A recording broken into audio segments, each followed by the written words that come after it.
The National Weather Service has issued a tsunami warning for the mainline west coast of the United States until 8:54 p.m. Pacific Daylight Time. At 7:30 p.m. Pacific Daylight Time, a large and extremely dangerous tsunami was detected approximately 210 miles off the coast of California, moving at 200 miles per hour. Hazard: incoming tsunami. Source: radar indicated. Impact: you are in a life-threatening situation. When tsunami makes impact, apocalyptic damage will be dealt to areas within 20 miles of the coastline. Areas within 15 miles of the coast will be completely flooded. Organisms caught in the impact of the tsunami will be killed nearly instantly. This is a mass casualty situation. Precautionary/preparedness actions: prepare to evacuate the coastal area immediately. When you evacuate, take essential supplies with you. They should include food, water, clothing, medical supplies, a first aid kit, a full charged cell phone, phone chargers, toiletries, and a battery-powered radio to be informed on this emergency. When you evacuate,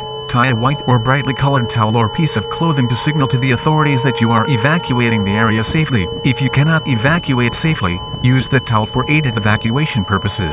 Do not pick up relatives from schools, hospitals, or nursing home facilities. These facilities have their own evacuation plans and will act on them accordingly. Do not delay. Evacuate now. I repeat, evacuate now.